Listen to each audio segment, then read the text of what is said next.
मुझे लगता था ना कि मुझे पढ़ाना बिल्कुल नहीं आता, किसी को कुछ समझ में नहीं आएगा यूट्यूब पर। मैंने स्टार्ट किया था पढ़ाने से लेकर के, फिर मुझे लगा कि नहीं पढ़ा पाऊंगा, इसलिए मैंने स्टडी टिप्स के ऊपर फोकस किया। मैंने 8 महीने पहले एक वीडियो बनाया था राइज ऑफ डिक्टेटरशिप पार्ट 1 के ऊपर।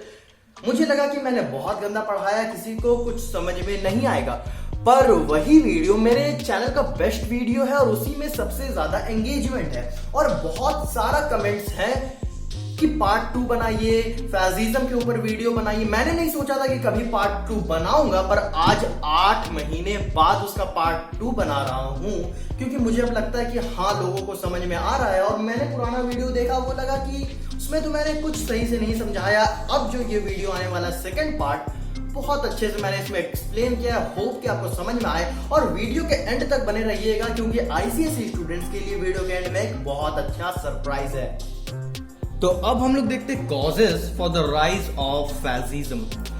तो सबसे पहला जो कॉज है यहाँ पास, वो लिखा हुआ है discontentment after the treaty of Versailles. मतलब कि ट्रीटी ऑफ वर्सलीज के वजह से इटली के लोग खुश नहीं थे, जैसे कि जर्मनी में भी वैसा ही हुआ था। ये भी एक कॉज बना था राइज ऑफ नाजिज्म के लिए जर्मनी में, कि जो ट्रीटी ऑफ वर्सलीज है उसके वजह से बहुत ह्यूमिलिएशन फेस करना पड़ा था जर्मनी को। वैसे ही इटली का भी लोगों को ट्रीटी ऑफ वर्सलीज और इटली के गवर्नमेंट को, इन सभी लोगों को ट्रीटी ऑफ वर्सलीज पसंद नहीं आया। इसके वजह से वो लोग नाखुश थे। डिसकंटेंटमेंट मतलब नाखुश थे वो लोग due to the treaty of Versailles. क्यों? इसका रीजन क्या है? आप अगर याद करें फर्स्ट वर्ल्ड वॉर में ना, इटली क्या किया था, इटली अलाइज के साथ चला गया था। मतलब कि पहले तो वो जर्मनी लोगों के साथ था, फिर इटली ने जर्मनी को छोड़ करके वो अलाइज को ज्वाइन किया। इसके पीछे का रीजन क्या है?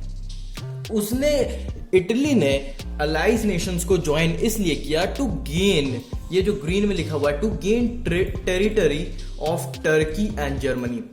तो इटली चाहता था कि वो अलाइज के साथ चल जाए। वो देखा कि अलाइज नेशन जीत रहा है, तो वो देखा कि अलाइज नेशन जब जीत जाएगा तो मुझे थोड़ा सा टेरिटरी मिल जाएगा फ्रॉम टर्की एंड जर्मनी।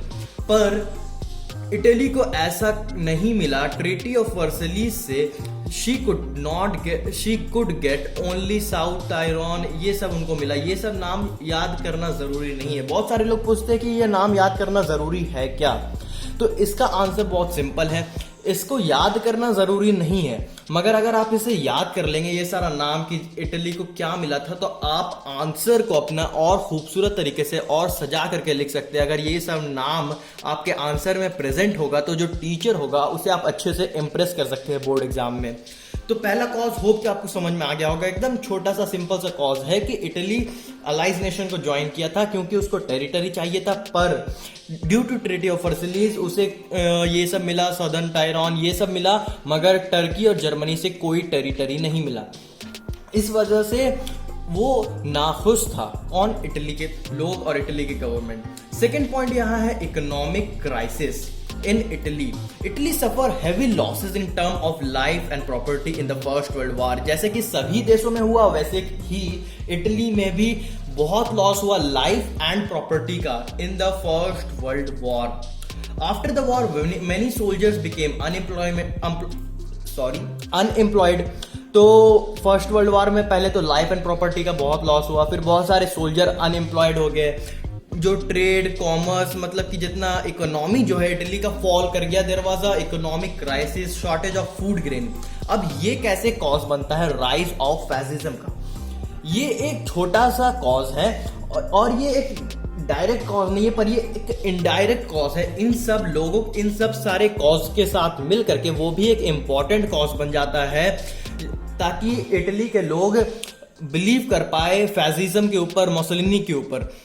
तो ये भी एक इम्पॉर्टेंट कॉज बन जाता है उसी रीजन से कि इटली के लोगों को लगता है कि अभी तो हमारे पास गवर्नमेंट नहीं है। इन सारे चीज़ों को, इन सारे कॉजेस को मिला करके कि अभी हमारे पास गवर्नमेंट नहीं है, क्लास कॉन्फ्लिक्ट है, इन सब को मिला करके इटली के पीपल को लगता है कि हाँ, फैसिज्म ही आएगा। जो फैजी पार्टी है, यही सब लोग, मुसोलिनी, ये इकोनॉमिक क्राइसिस को भी दूर कर सकते हैं इटली में। तो इकोनॉमिक क्राइसिस भी इस तरह से एक कॉज बन जाता है। नेक्स्ट जो है वो एक बहुत इंपॉर्टेंट कॉज है, ये बहुत ही सिंपल है समझने में।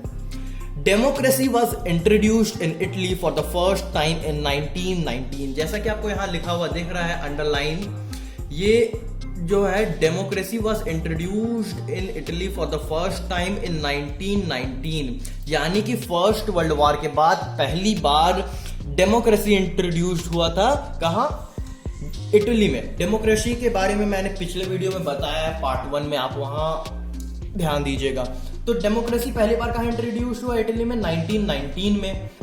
पर डेमोक्रेसी में इलेक्शंस जब हुआ, ये जो इलेक्शंस हुआ, इलेक्शंस में ना election failed to give a clear majority to a single party. कोई भी ऐसा पार्टी नहीं था जिसे पूरा 50% वोट मिला, 50% सीट मिला और वो डायरेक्टली इंडिपेंडेंटली बिना कॉलिशन गवर्नमेंट का खुद अकेले ही गवर्नमेंट फॉर्म कर सके। ऐसा कोई क्लियर मेजॉरिटी नहीं हुआ।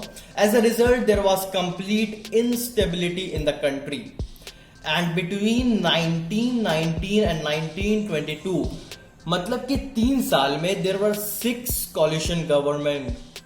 कॉलिशन गवर्नमेंट क्या होता है? जिसे हम लोग हिंदी में कहते हैं गठबंधन।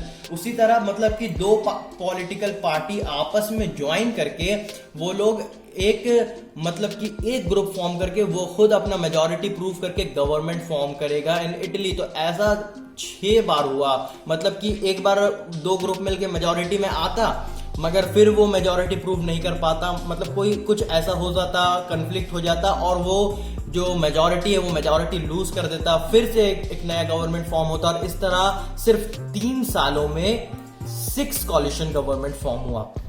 तो बहुत ज्यादा पॉलिटिकल इंस्टेबिलिटी हो गया था।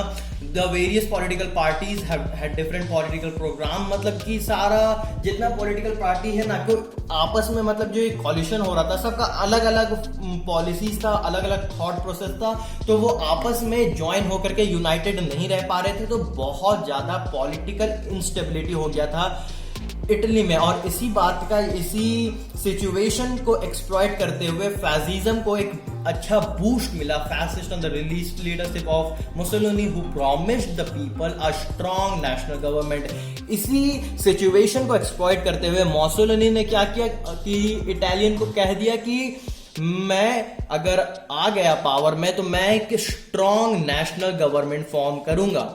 तो इसी तरह पॉलिटिकल इंस्टेबिलिटी एक कॉज बन गया for the rise of fascism.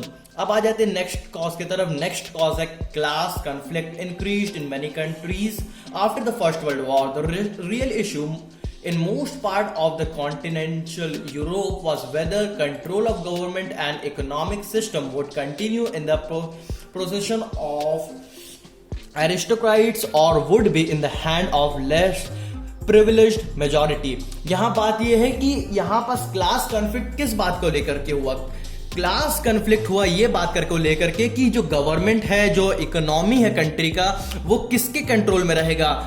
यहाँ जो एरिस्टोक्राइट्स लिखा हुआ है, यानी कि जो रिच लोग हैं, जो higher section, economically higher section of the society है, उनके पास रहेगा कंट्रोल फर्स्ट वर्ल्ड वॉर के बाद, या in the hands of less privileged majority. इस बात को लेकर के क्लास कॉन्फ्लिक्ट स्टार्ट हो गया। कहाँ? इटली में।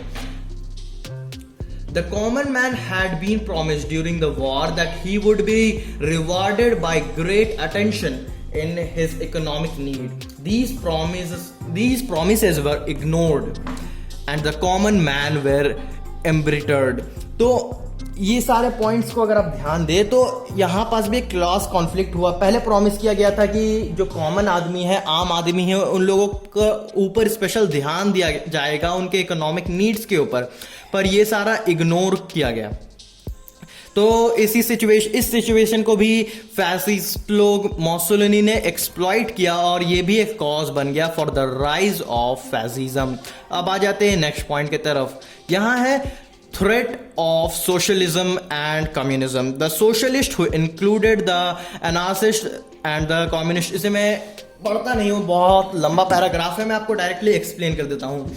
तो यहाँ ये लिखा हुआ है कि inspired by the Russian revolution. Russian revolution क्या था? वो ग्रीन में लिखा हुआ है, द कम्युनिस्ट इन्फ्लेम्ड। तो यहाँ क्या हुआ कि एक रिवॉल्यूशनरी आइडिया स्टार्ट हुआ रशिया में। जो पीसेंट्स लोग था, जो फार्मर लोग था, वो लैंडलॉर्ड्स के अगेंस्ट चल गया, took away the lands from the landlords।